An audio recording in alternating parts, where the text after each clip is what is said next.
Bayangkan sebuah masa di mana jalanan di Indonesia tidak seperti sekarang. Tidak ada kemacetan, tidak ada suara knalpot bising, dan tidak ada barisan motor yang berseliweran di perempatan. Yang ada hanya sepeda, beca, delman, dan mungkin beberapa mobil tua milik orang-orang kaya. Tapi semua itu berubah ketika untuk pertama kalinya masyarakat melihat sebuah kendaraan yang belum pernah mereka lihat sebelumnya. Kendaraan ini bukan sepeda biasa, melainkan sebuah mesin beroda dua yang bisa melaju dengan sendirinya. Suaranya nyari, gerakannya cepat, dan saat melintas, orang-orang di pinggir jalan menatap dengan penuh keheranan. Kapan tepatnya motor pertama kali masuk ke Indonesia? Bagaimana perkembangannya dari sekedar barang mewah hingga menjadi kendaraan paling populer di negeri ini? Kita akan menelusuri kisah panjang yang penuh sejarah, inovasi, bahkan sedikit kontroversi. Tapi sebelum itu, jangan lupa support channel kita supaya kita semakin semangat bikin konten-konten seperti ini. Silakan like jika kalian suka videonya, share kepada teman-teman kalian, komen jika ada kritik, saran, dan masukan. Dan jangan lupa subscribe supaya kita semakin semangat, oke? Kita start dulu intronya, guys.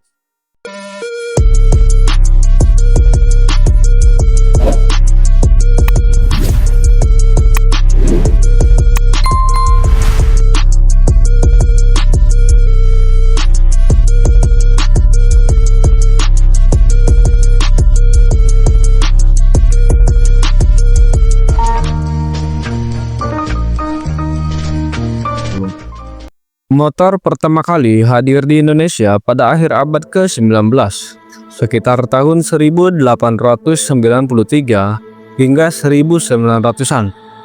Kendaraan ini dibawa oleh orang-orang Belanda yang tinggal di Hindia Belanda, nama Indonesia pada masa itu. Model awal yang masuk ke Nusantara adalah Hildebrand and the Wolf. Susah banget nyebutnya. Sebuah motor produksi Jerman yang dianggap sebagai salah satu motor pertama di dunia. Namun, saat itu motor masih dianggap sebagai barang mewah, hanya bisa dimiliki oleh para pejabat, kolonial, dan orang-orang kaya. Pada tahun 1910-an, motor mulai digunakan oleh beberapa instansi pemerintah kolonial, terutama sebagai kendaraan operasional polisi dan pegawai tinggi. Saat itu, merek seperti FN atau Fabrique Nationale dari Belgia dan DKW dari Jerman mulai muncul di jalanan Hindia Belanda. Bentuknya masih sangat sederhana dengan mesin kecil dan rangka menyerupai sepeda biasa.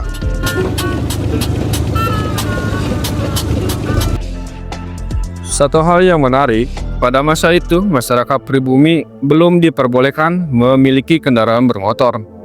Motor lebih banyak digunakan oleh orang-orang Eropa dan keturunan Tionghoa yang memiliki akses lebih baik terhadap barang-barang impor.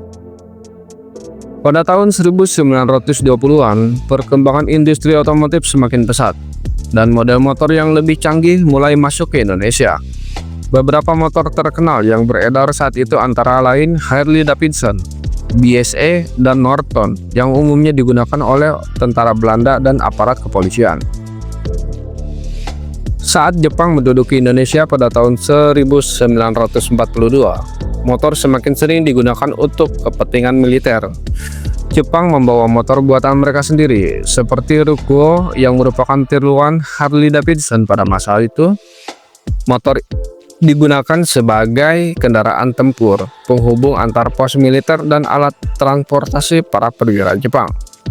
Namun, bagi rakyat biasa, memiliki motor masih menjadi mimpi yang jauh dari kenyataan. Selain harganya mahal, akses untuk mendapatkannya pun terbatas.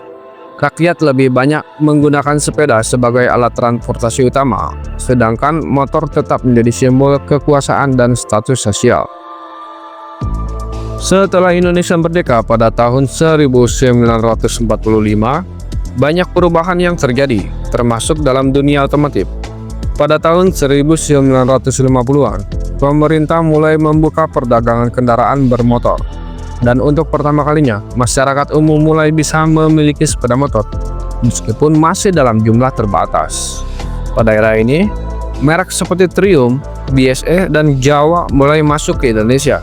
Namun, titik balik terbesar pada tahun 1960-an ketika motor buatan Jepang mulai masuk ke pasar, yaitu Honda, Yamaha, dan Suzuki mulai memperkenalkan motor yang lebih murah, lebih irit, dan lebih mudah dirawat dibandingkan dengan motor-motor buatan Eropa.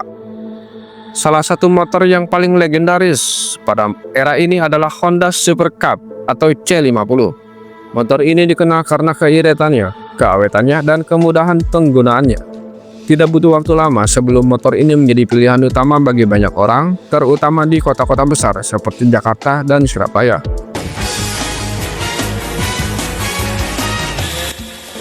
Pada tahun 1970-an, motor tidak lagi hanya untuk kalangan atas, tetapi juga mulai digunakan oleh kelas menengah dan pekerja. Kredit kendaraan mulai diperkenalkan, membuat lebih banyak orang bisa memiliki motor. Saat itulah budaya bermotor di Indonesia benar-benar mulai terbentuk.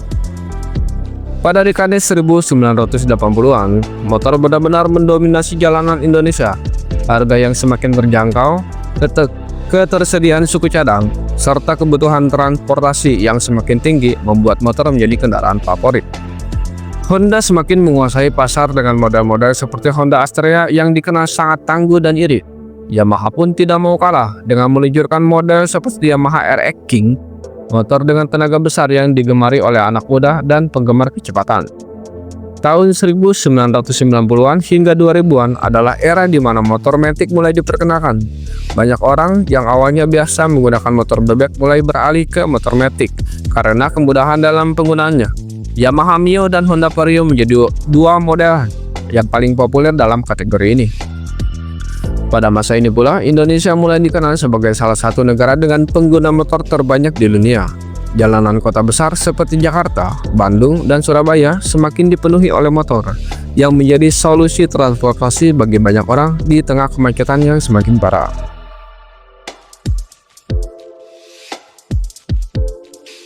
Kini, motor bukan hanya sekedar alat transportasi, tetapi juga bagian dari gaya hidup dan bahkan industri kreatif. Komunitas motor tumbuh subur, dari komunitas motor klasik hingga motor gede alias moge.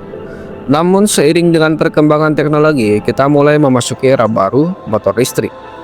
Pemerintah mulai mendorong penggunaan kendaraan listrik untuk mengurangi polusi dan ketergantungan pada bahan bakar fosil. Beberapa merek lokal seperti Gesit dan PR mulai memproduksi motor listrik dalam negeri, meskipun masih menghadapi tantangan dalam hal harga dan infrastruktur. Apakah motor listrik akan menggantikan motor bensin sepenuhnya? Ataukah Indonesia masih akan terus mengandalkan motor konvensional? Hanya waktu yang bisa menjawabnya. Dari kendaraan yang dulu hanya bisa dimiliki oleh pejabat kolonial hingga menjadi transportasi utama rakyat, motor telah melalui perjalanan panjang di Indonesia. Setiap era memiliki ciri khasnya sendiri, dan kini kita berada di titik di mana motor listrik mulai diperkenalkan sebagai masa depan industri otomotif.